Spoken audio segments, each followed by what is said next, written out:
B Conductaz, y'all. Vernal Equinox Edition. I'm your MC L Better. It's been a real good night. We gonna keep it moving. We about to get into another interview. We got my man Grussle out of Interlude Records. He's representing Winner from BK from the Nova bracket. You know what I mean? He's been rocking with us from day one. It's just going real good. So L Boogie about to interview him real quick. Grussle, our L crew, B Conductaz, represent Soul Baby Cypher. What up, hip hop? This is Boogie. Thanks again for coming back. And as I said earlier, right now, I am back with my man Grussle. Hey, what's going on, Gruss? What's good, bud? It's good seeing you. The last time we saw each other, it was fresh off of your win, like El Better said, with the B Conductaz VA. Yes, Terra Temple. So how was that for you? It was good time, good atmosphere. I liked it. It felt like the whole Rush Hour 2, the Red Dragon scene and all. So got out there, played some beats, and yeah, just had a good time out there. It was a good crew. Definitely. Good company. My man 703 Music was out there. Son of a Beats, bilingual, and then also Handsy Surplus as well. So yeah, good music from everybody as well. Like you said, you came out victorious. The last time we did the battle, the DJ producer battle, and we listened to a lot of your beats. You got some tracks that we gonna play a little bit later, but for right now, I want to talk to you about doing your production and working with Interloop. How has that been for you? It's been wonderful. Interloop has opened up a lot of opportunities for me. I've been producing, I guess, officially since, well, I got my start back in like 2007. I was young, coming out of high school. I'm sorry, take it back. 2003. I came out of high school and somebody put me onto a little program called Fruity Loops. I got my start there, but I was doing music long before that. I was in church band, playing the saxophone. Got my start there, but I always try to play piano by ear. We go in the back and just rock out and just have jam sessions and all. So the love for music was always there, but I always had beats in my head and I wanted to get them out. And in 2003, found a way to get them out. Okay, so being with Interloop, who have you worked with thus far? With Interloop, a lot of cats from the DC metro area. I like working with people from home, being able to work with them in the studio side by side, see where their head is at. People from home that I've worked with, Tef Wesley, formerly known as Teflon, lyricist, Proverb, Raw the MC, K Beta, of course, Sketch, and a lot of people on deck as well. So, speaking of Tef, let's get into Rock and Roller. How did that collaboration come about? That collaboration came about as a result of I did a song with Teflon, Laylo Hood, and Sketch, and after that, Tef was like, "Hey, you know, let's the song before I go on, the song was called that song was Interloop Special Ops, featured on Laylo Hood's album Fuck the World." And after that, Tef was like, "Hey, you know, let's just play me some more beats." So I went down there. He has a studio out in Fredericksburg. He's a producer, engineer, and artist, and he played him some beats. And Rock and Roller came up on the iPod. I like to just go cruising in the whip, you know, go get something to eat and build with the artist. And I just play beats in the whip. And he came up on that one. He was like, let me hold that.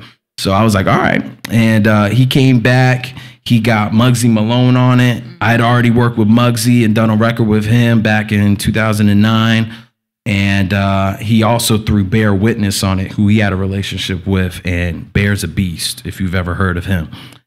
So that came together nicely. That record, I think I did that beat, probably 2007, just going through some vinyl, and it sat, and I played it for people, and they were like, nah, but Tef picked it up, and it turned out great. So yeah, if you want to run that, we'll get into that. So how does that usually come about as far as you linking yourself up with particular MCs and artists? Do they look for Grussle, or do you just kind of shop your stuff around? How does that usually work for you? something sparks my interest where I get inspired by their music. You hand me a CD, or I hear about you through another affiliate or somebody that, you know, I'm riding in the whip and they put on their iPod and they're like, yo, you got to listen to my man's. Or I hear about you in most cases, and then I determine whether I have something that'll work for you. I like to hear the person's music. If they approach me, I say, hey, send me some of your music, because right now I'm in this kind of zone. Right now I'm only flipping soul records. Right now I'm only flipping prog rock records. Like Rock and Roller was a prog rock, not a prog rock record. It had a rock and roll feel to it. And you'll hear that when he plays it. A lot of good lead guitar, and it's a familiar sample. I put the Grussle spin on it. But most of the time, it's just something I have in my head that says, hey, this will work for this person. And then I approach them on it, and I say, hey, you know, want to hear some beats? Or they ask me for beats, and I just say, hey, you know, this is what I got. All right, let's get into just a few seconds of the Rock and Roller so y'all can kind of feel what we're talking about right here. My man DJ Olo is going to do it for you in a hot sec, all right? Video for this joint drop next week. This joint called Rock and Roller. You know I always hear these haters say, except for this rock star shit. I'ma give him something to go off of, you know? Keep it rolling. Brought a couple friends with me tonight. Got Grussle on the beach right now. Shout out to Freaky Duck. Mine on the beat. In the loop, baby. Come on, I'm that rock and roller, Ayatollah, Ayatollah, mommy, go and count that soul and get it poppin' with this pot and yola. Breathe that toxic odor while I lock this block and over. You never spot them sober, children, I'm a mind controller. I'm on a mission with my kids, just like Van Halen. But all these Christians keep bitching that I'm a damn pagan. I ain't listening shit, I'm sniffing and cramming that Reagan off the tits of both my mistresses. Yeah, Pam and Megan, I like fast women, I'm here to live a dream. Grass nuts, tax sluts in a triple beam. The sickest shit you bitches seen, and y'all ain't fucking with my team. Y'all ain't fucking with the kids. A 50 caliber Metallica for challenges. I'm here to clock this algebra tour across the calendar. Tell every boy and every girl that's bumping my latest. Hey young world, just say what's up to the greatest. They say I'm going too far, whether I rock this mic or I hold this guitar. They think I know I'm a star, but it's hard to stop when you rolling this hard. Come on. Living the fast life, cash right. Who got the pie? Cause I'm coming for that last slice. Don't gotta ask twice. This is the real official heavy metal rebels that bang. Go ahead, clean your pistols. All right, now that was tough. Tell me a little bit about the collabo with Lyricist. Record with Lyricist came about. We first did a record back in 2008 on his Practice mixtape. And he was like, I'm going to do an album and a couple of EPs. And what was it? The story behind the record, the first record that I did with him after the Practice mixtape was called The Balance. There's a member of we went over a label mate's crib and we were just playing beats, just fooling around, you know, doing what we do. And we went over Jay Skrilla's crib and we're playing beats, and I have a competition kind of complex. Like, I love competition when it comes to beats. So whenever I go over his crib, what producers do whenever we meet up is you play your newest shit. Right. So we went over Skrill's, and he played a couple joints, and then progressively the joints get meaner because, you know, you hear what he got and you get excited. So I played the Balance beat, which the beat's called New Rebirth. It was a flip of a joint that I tried to do. The first flip didn't turn out too good. It was on some Dirty South type mess. So something sparked it where I made the beat about a month or two before I went over their house and played it for Lyricists. And how you know what I look for when an artist hears a beat is they either do two things. They go completely berserk in front of you and on, or they just go, and they just start talking to themselves. They're like, and that's how I know right there. Within the first 30 seconds, they're inspired by it. I know that it's going to get done. I don't have to hit you 6 months about it saying, hey, whatever happened to this beat? And pretty much the song's done in their head. It's just got to record it and do the technical stuff with it. That record just skyrocketed and just blew up before our eyes.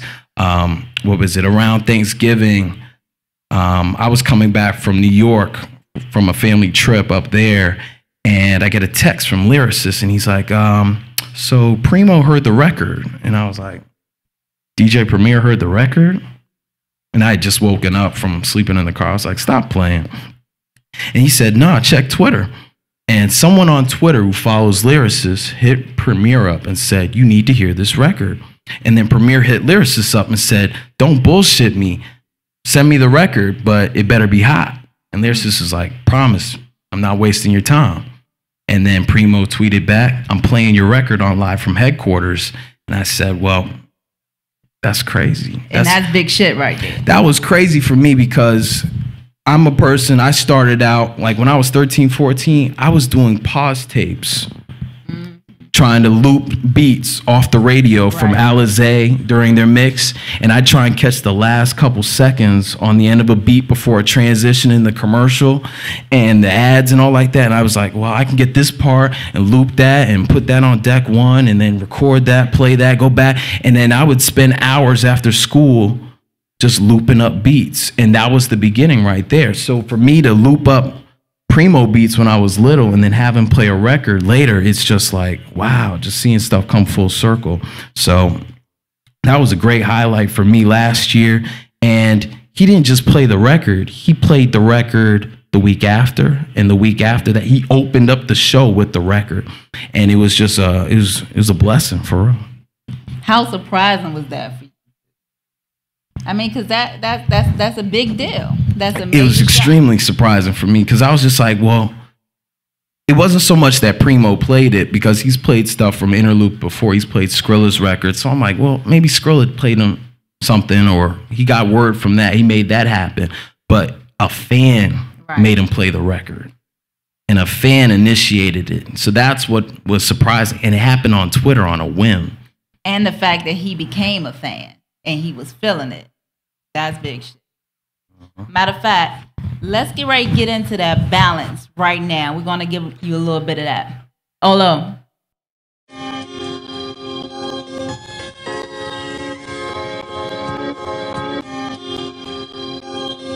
Yeah. Money, power, respect. Yeah. I'm just looking for that balance. Hey, look, hip-hop student, PG resident, revolutionary, same color as the president, spitting hellfire from a gift that was heaven sent, raised the bar, even in limbo I never been, made my own path, my success got no precedent, keeping it in the fam like my last will and testament, God had a plan, I just followed it blindly, waiting for a label to rise up till they sign me, not that I minded, just saying that they should mind me, I'm a gold mine, your stock rise if you find me, so deep as receivers, my supporters is on it, told me to keep it up like sativas. I don't cheat reefer, but I stay elevated. I've been the underdog, they said that I never make it. Jeans ain't tight enough, he don't make that pop shit. Always got a message, he be on that pop shit. He don't never beef with niggas and he don't pop shit. So how could we ever put him in the top 10? Suck a dick, you niggas forgot the music. Got a piece of power, you pussy niggas abused it. Got a little money and most of you misused it. So if it ain't an interlude deal, I refused it. Cause this is more than the cameras and the mic quotes. This is life when you walking on the tight. Hey look, leaning to the left, leaning to the right. My vision straight with the ending in my sight. They're giving me the world just for giving them the talent. Mind over money, I'm just looking for the balance. Yeah, I'm just looking for the balance. Mind over money, I'm just looking for the balance. They're giving me the world just for giving them the talent. Mind over money, I'm just looking for the balance. Okay, Gruss. So with so many different types of genres of music, what swayed you into hip hop? I started out with jazz. My family, I was raised in a Christian household, so I never had hip hop. No shit. I was raised in a Christian household. My father was an elder in the church, and they didn't play hip hop like that. They played Motown, they played jazz. I grew up on 105.9 smooth jazz until 10 years old. And then I started listening to hip hop, but the only hip hop I got was through the radio. And until I turned 18 and started trying doing this producing thing and have a means to find out, you know, where does all this come from? And that's when I started learning about hip hop and where samples come from. Oh, why those drums sound like that? Oh, they used a break. And you know, just hip hop essentials, stuff that all producers need to know. Bob James, Nautilus, stuff like that. But you know, the hip hop producer geek stuff. But I had a love for jazz off top. And luckily for me, a lot of hip hop comes from jazz records. So what were your first samples? The first samples were, I can remember like the fourth beat I made was Blue Magic. What was the name? Oh, shoot. All I remember is it was Blue Magic and the beat was called For the Fam and my man Creep rapped over it. That was a sample. A lot of the earlier stuff, when I first started, I didn't know how to sample. So I just did drums and stuff and then tried to make the drums melodic and all. So let me think of a few other samples I used. I went through all the stuff every producer goes through. Nautilus, you know, you have to flip that just to see how you would approach it. And, you know, after a while, you start bringing your own personality to a record as opposed to a Primo, a Ninth Wonder and stuff. So every producer starts out, they make their beats just like someone else. They sound like that person. They identify with that person. And then after a while, you break through and you just say, hey, I have my own identity now. I can do this. I can be versatile and flip this that way. Because you gain new techniques. You know, oh yeah, Timberland has a bounce like that in '98 as opposed to a record he did with Nelly Furtado in 2003. It sounds totally different. But they adapt to what's going on in the environment and, you know, they reform themselves to make themselves better. Okay, so who did you initially identify yourself with? Primo and Ninth Wonder and Pete Rock. I'm a huge Ninth Wonder head, huge. Little Brother was my shit. And in 2003, when I started making beats, that's all I listened to, Ninth Wonder beats. I had my best friend, his cousin, grew up with Ninth Wonder. So I got beat CDs from Ninth Wonder from like 03, 04. And then I found out who Jay Dilla really was. And I was like, well, Dilla, there was something about Dilla's music, and I'm sure every Dilla fan can relate. Something gravitates you, and you know that's him before you can picture what he looks like and all like that. But you can identify his bounce, his swing. It's something that no one else can duplicate. And I had a love for songs like Find a Way, Q-Tip, Let's Ride, The Far Side, Running. I knew those records, but I never could picture who that was until I started producing in 2003. And luckily for me, all my roommates in college were producers or rappers. So then we all shared and built. They put me on to Madlib, if any of you guys know who that is. A lot of underground producers, Knots, and we would just play beat tapes. And just fell in love with that stuff. Started studying those guys on a higher level, but it initially started with Ninth Wonder and Premier Beats, definitely. I know that being a producer, you know, you sample different things, you experiment with different beats and different sounds, and we played the rock and roller joint just a minute ago. Is there anything else that you would like to kind of dabble into? Anything else you may want to try to fuse together with what you do? Any type of genre you may want to mix in and try to work with that you want to experiment with a little bit? I want to cover all genres. All my producers that I look up to all flip different stuff. Ninth Wonder flips soul.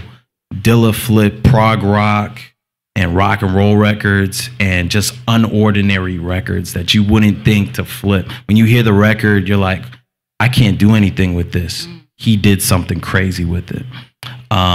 So I'd like to branch out. I'm working on rock now, and I'm kind of coming back to 80s and 90s and trying to make those beats. Just like at the Beat Conductors, I flipped that Shy joint, and that kind of sparked. That was hot. That sparked something. Thank you. That sparked something in my mind that, you know, as a producer, when you do something and you have an achievement and you make a record, you kind of surprise yourself. and you're like, well, I didn't know I could do that before. And then you find records that you sample from that are like the other records, and you're like, well, now I know something. I have something else in my tool belt that I can flip now. I can make this approach with that record. So 80s I'm trying to get more into, because flipping synthesizers is very hard. And a lot of the sounds are cheesy, but it's a challenge. More prog rock. I want to go, I'm trying to expand my game with 45s. And if you know your 45s, then you're an OG in my eyes, for real. So let's talk about another track. How did you approach the Come Closer track? Come Closer came together. I was going through records and came up across, oddly enough, another genre that I hadn't flipped before. That record comes from, I want to say, a Bollywood sample. It's either it's definitely a movie, but it has an Indian influence to it, and you'll hear right off the bat when the sample comes in. The vocalist Salma Alga. I don't care if I snitch on that sample. Everybody's used it, but that record was new to me at the time, and I liked the bounce of it. I heard that, and I just went in on it. I tried some different drums. That was something where I layered like 5 snares for once, and I tried some different stuff with the kicks. But that was like 2007, and then New Year's Eve, I was looking for something to do. Picked up my man K Beta. We went rolling, and I played that beat for him, and he was like, "I need this," and he kept that in the stash for 3 years. And well, it was in the stash. We recorded the song in 2008, and I get a call, and it's always on some last minute, producer, hey, come to the studio in an hour. I was like, all right, cool. He's like, I'm gonna have my homegirl Mina sing on it. I had never met Mina before. Mina is an amazing vocalist. Right now she's in Okinawa, Japan. She just dropped an album called Running Red Lights, but she's amazing. But she's originally from this area. He was like, yeah, I'm gonna get Mina on this record, and she'll do it justice. And that was my first time going to that studio. Shouts out to Wise at Depth Charge. And I was still relatively a new producer, so I was still kind of getting used to ordering people around on a track and saying, hey, I want to have this done.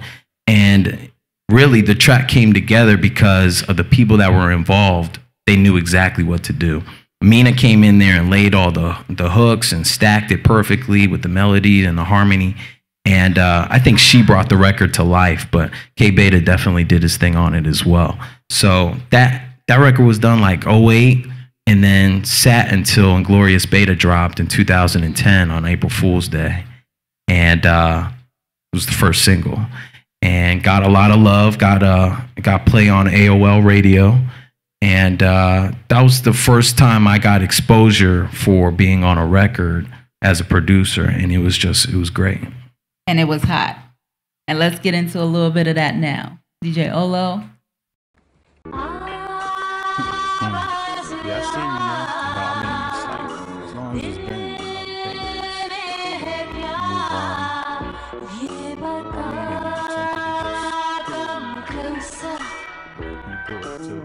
I mean, I'm thinking with my head, I'm thinking with the heart. Head, though, every night.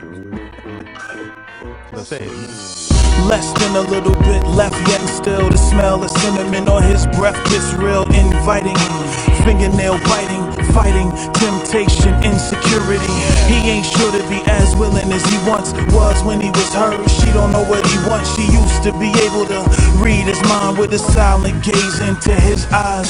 To the realization it took for them to be apart, for him to rise against that which kept her from giving in completely to love, and thus giving him what he needed to become the man she saw beneath the sick man. She couldn't help it all. Keeps a place in the back of her mind for the wounds to heal. It's a matter of time, and she comes. If I got closer to you, wouldn't erase the negative that we both knew.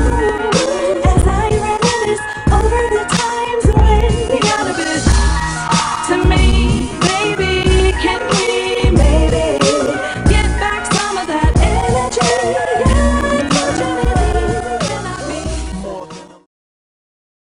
Okay, so Grussle, aka E minor.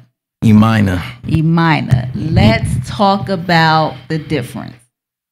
Ooh. Your alter ego. One of the few. I'm a big Madlib fan. How many personalities do you have? Oh, there's a few names. E minor came first, and then there was Piff and Killica Dugan for those who knew him, and Grussle came, and Piff Huxtable came back, and just a whole bunch of names. Yeah. So who are you now? Grussle. Okay, good. But Glad we got that straight. I'll expand. The different alter egos come with the different feelings of the records. E minor came first because I was all about soul. What was it? That name came about from my great grandfather's name was Minor Poles. I like the key E minor. I was like, all right. And I thought about names. I was like, your name should have something to do with you beyond just a name. It should have a deeper meaning for you. And then Grussle came about where I was in the studio one time. I was working as a lab assistant at school. And they had a studio on campus, and I was in there. And there was no session, so I was just watching YouTube videos, trying to catch up on what was going on. And anybody watch Smack DVD for the underground heads? I was watching Smack DVD 11, and it was Jadakiss. And they said, yo, what's good, Jada? He said, we on our grind and our hustle, our Grussle. And it stuck. And I was just like, I love that. I'm always on the go. I'm always moving. I'm always working on music. Grussle. All right, so is there a difference that we can clearly hear? Like when we get into that grit, is that Grussle? Yeah. Grussle joints. Smooth it out a little bit. Smack your face, hit it. Yeah. Like the balance is a Grussle joint. Come Closer is an E minor joint. Right. More soul for E minor. Grussle joint will be anything outside of that soul. Hard hitting drums.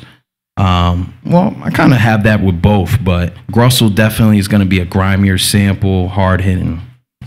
So when you start digging into something like maybe infusing a little more hard rock with something into your tracks, that's going what? We gonna get another personality? Who we gonna get then? Who's that? That name hasn't come up yet. Vinyl Richie, something will come up. Well, we're gonna be waiting for that, cat. Definitely. Let me ask you this. You've been doing this for some time now. Where do you see Grussle or E minor in about 10 years or so? In 10 years, I want to be interviewing the next cat who's coming up, trying to see where they're coming from.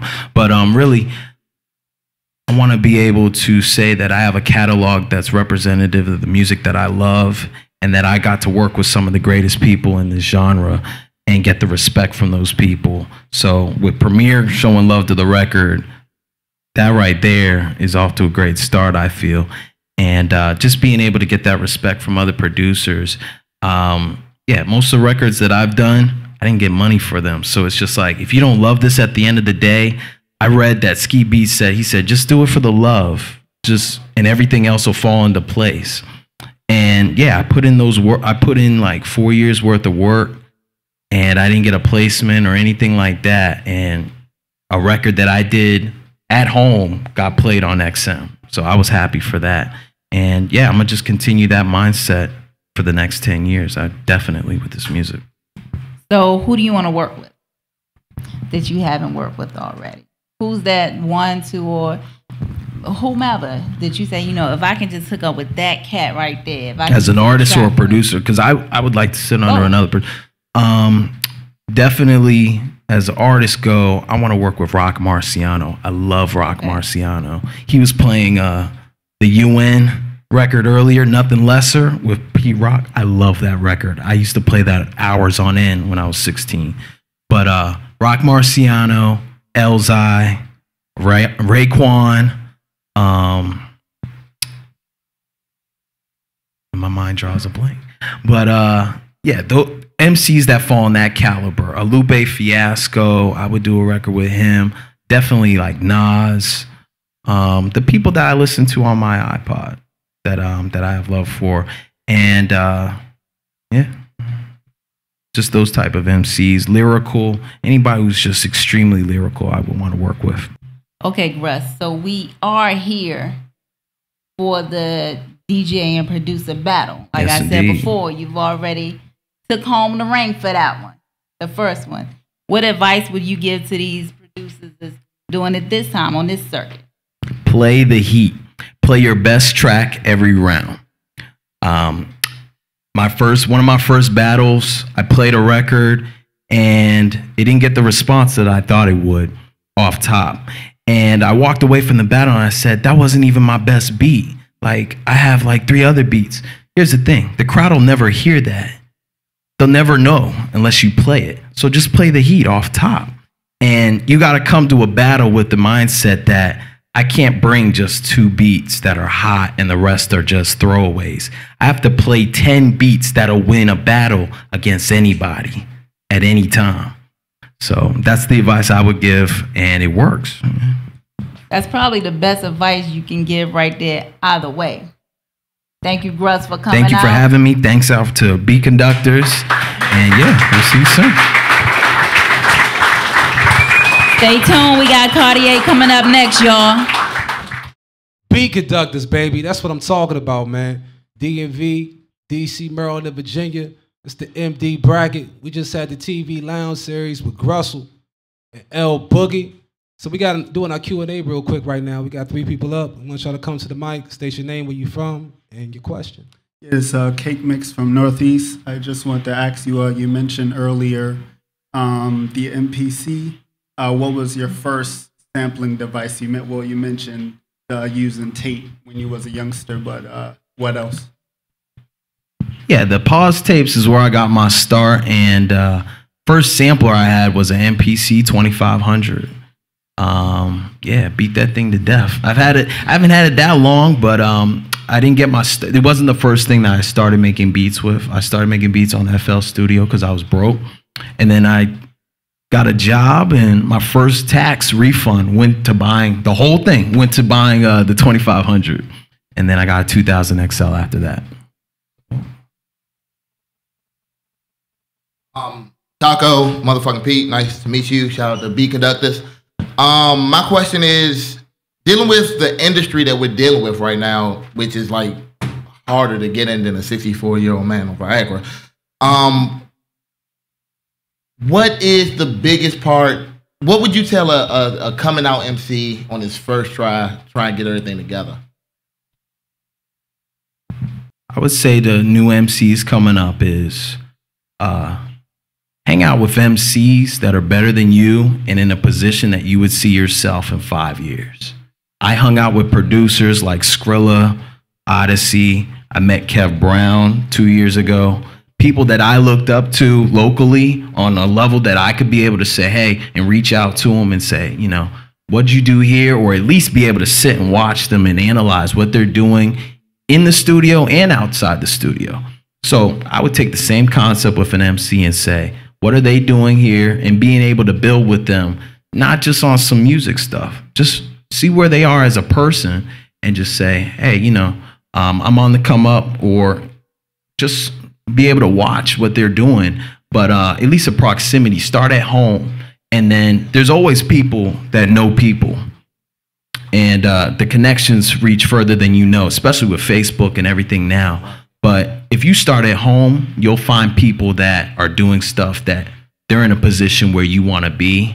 So I would say take those 5 people that you look up to and aspire to at least get in those circles and network. I started out going to the Beatdowns in 2007. It was a local event that started on Columbia Road with about as many people that are in here tonight.